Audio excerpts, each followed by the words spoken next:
There are moments in history that move the planet. We landed on the moon. We tore down the Berlin Wall. We invented the internet and immediately used it to argue with strangers about pineapple on pizza. But then there are moments that don't change governments. They don't change borders. They don't change the laws of physics. And still, somehow change us. Tonight's moment is one of those. Because before 1980, movies had rules. Heroes were the good guys. Villains, they were the bad guys. And twists were usually just, surprise, he was the bad guy the whole time. Then one movie walked into a theater and said, no, we're going to break your brain real quick. And you already think you know the line, but you don't. It's not, Luke, I am your father. That version is the pop culture ghost of the real line. The actual line is colder, sharper, more surgical. No, I am your father. And if you were alive in 1980, or if you've ever watched a crowd experience it for the first time, you know exactly what happens next. Silence. Denial. Then the slow realization that a movie just stole your certainty. This isn't a Star Wars recap. This is a cultural detonation. This is I Am Your Father. Welcome back to Best Moment Ever, where we take some of the best moments in history, from sports to movies to, well, wild events like landing on the moon. And then we talk about it. We educate you about it. We debate it. And then we rank it. And we see where it lands amongst all the best moments that we have ever had. We have some upcoming guests that are going to pick their best moment, and we'll put it to trial. So without further ado, let's jump into today's best moment ever to see. Is it the best moment ever in the entire history of the world? To understand why this one hits like a meteor, you got to remember what movies felt like before this, right? 1977 Star Wars wasn't just a hit, it was a reset button for Hollywood. It brought back mythic adventure, clear heroes, clear villains, big spectacle, big hope. You had Luke Skywalker, farm kid, wide-eyed, destiny calling. You had Darth Vader, pure nightmare in black armor. Simple. Then the sequel arrives in 1980, The Empire Strikes Back, directed by Irvin Kershner, story by George Lucas, screenplay by Lee Brackett and Lawrence Kasdan. And right away, Empire feels different. It's colder, the heroes are scattered, the rebellion is on the run, the victories are smaller and more expensive. Here's the key. The movie is willing to let heroes lose. Not like lose for 30 seconds and then win. Lose and stay lost. Empire released in May 1980 and hit like a tidal wave. Not just because it was Star Wars, it was because it was Star Wars with teeth. Luke, he's not ready for what he's kind of walking into. He's trained a little, he's brave, he's stubborn, but he's also emotionally loaded. And that's a problem, because Vader isn't just a villain in this movie, he's a gravitational force. Everything bends toward him. In the movie, he spends time building Luke's mindset. Luke believes his father was a good man. Luke believes Vader murdered him. Luke believes the moral math is clean.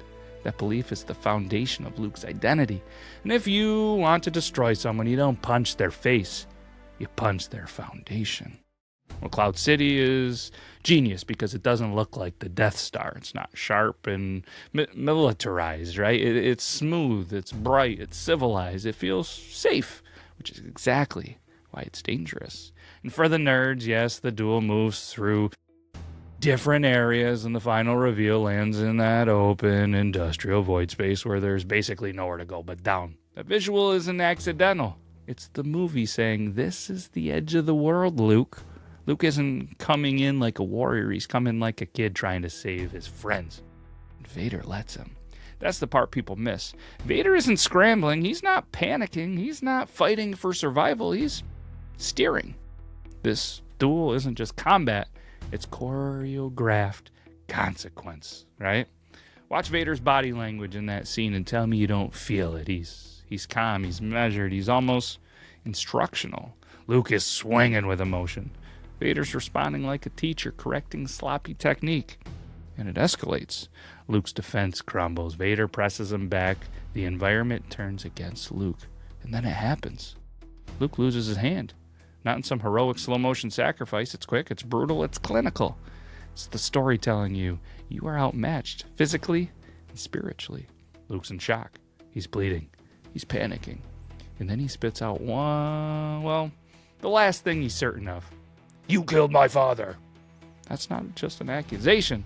That's Luke clinging to the one truth that makes his life make sense. And Vader replies with the most famous correction in movie history. No, I am your father. Not Luke, just no. Which is perfect because the first thing Vader destroys is Luke's certainty. And this is where the audience reaction becomes part of the moment. Because in 1980, you didn't have the internet waiting to explain it. You didn't have YouTube to break it down 11 minutes later or 3 weeks before. You didn't have a thread of 14,000 people arguing about canon. You just had your brain trying to reject what it just heard. And here's a debate grenade for the Star Wars scholars. Was Vader telling the truth in that moment? Or was he telling Luke a truth with a purpose? Because the next line matters too. Vader doesn't say it to apologize, he says it to recruit him. And then the second that sinks in, the reveal becomes even darker. This isn't a father reaching out. This is the villain saying, you and I are the same blood. Join me. People, they talk about gas, but the real sound was silence. Not polite silence, not oh wow silence.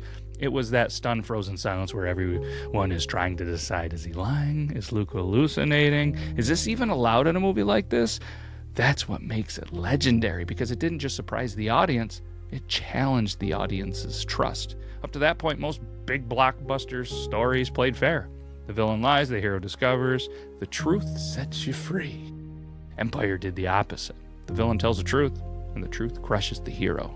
Luke doesn't leave the scene empowered.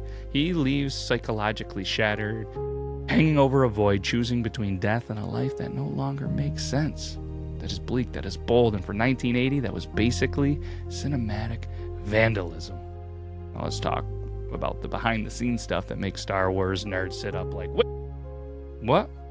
The reveal was guarded aggressively. A famous detail, David Prowse, the actor inside the Vader suit on set, reportedly delivered a fake line during filming. Essentially, you don't know the truth, Obi-Wan killed your father.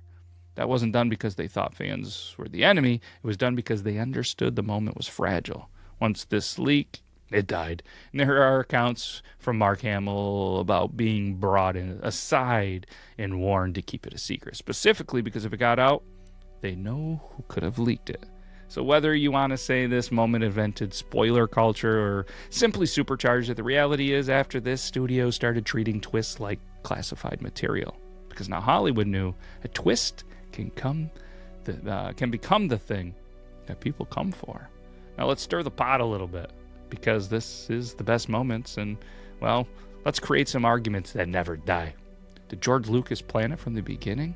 Because there's a long-running debate about how early the Vader is the father idea existed. Some sources argue the twist was developed after A New Hope rather than fully planned from day one.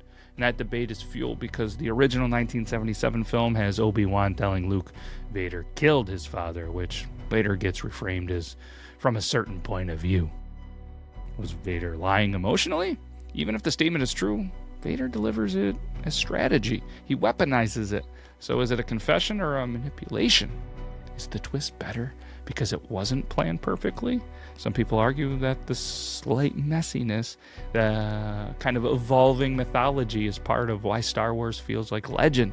Legends aren't perfectly drafted, they're discovered. And that's why this moment still lives. Not as trivia, as a living argument.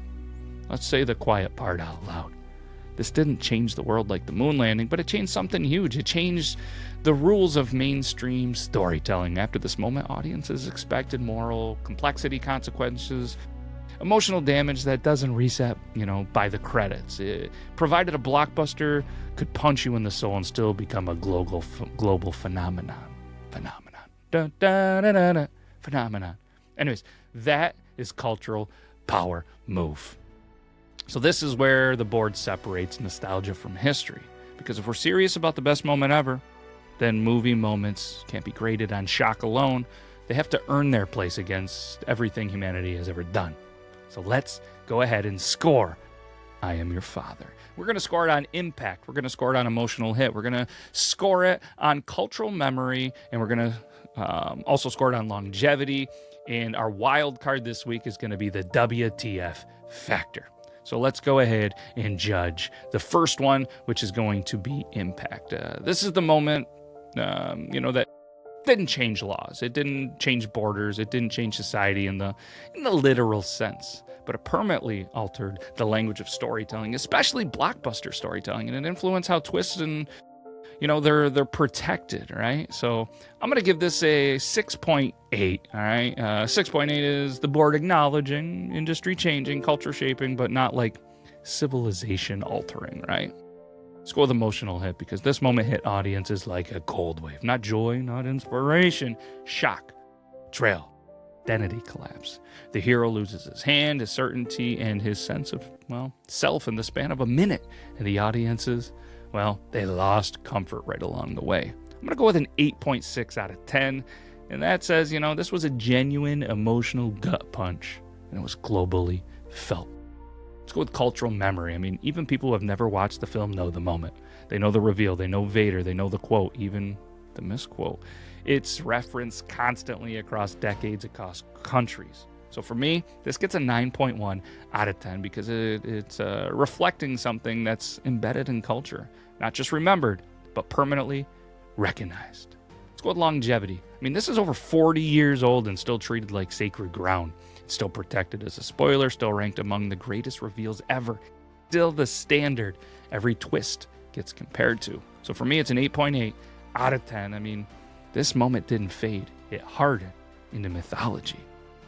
And our last and final one, the wild card, which does mix up every single week depending on the moment. We're going to give it the WTF Factor, because here's the honesty check. This wasn't chaotic like the slap. It wasn't random. It was shocking. But it was controlled, designed, and explainable once you accept it.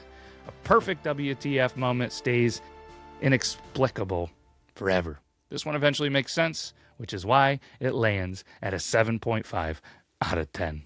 So if my math is mathin', this brings us to a final score of 41.8 out of 50. And here's where it ranks amongst all the moments that we have done here on Best Moment Ever and the Founders Board, which we kind of set the bar for. And the score tells us exactly what this is. It's not a world-changing moment like the moon landing, not a geopolitical reset like the Berlin Wall, but as a cultural shockwave, a storytelling earthquake that is elite. This is a moment that didn't move the world, but changed how the world tells stories. And again, some moments, they change history. Others change the way we understand it. I Am Your Father didn't rewrite laws. It rewrote expectations. Taught the world that a hero can lose, that truth can hurt, and that a villain can hold the power not just of strength, but of identity. And if you were there in 1980, you felt it in a theater. If you weren't, you felt it ripple through every twist that came after. That's why it's on the board. And this was Best Moment Ever. And if you still say, Luke, I am your father, it's okay. We all have flaws. But the board is watching and judging a little bit. That's all we got. We'll be back next week. Take care, everybody. This is the best moment ever. It's one small step for man, one giant leap for mankind. Five throws. Here's a swing. A high fly ball going deep left. They do it. That ball goes down. It is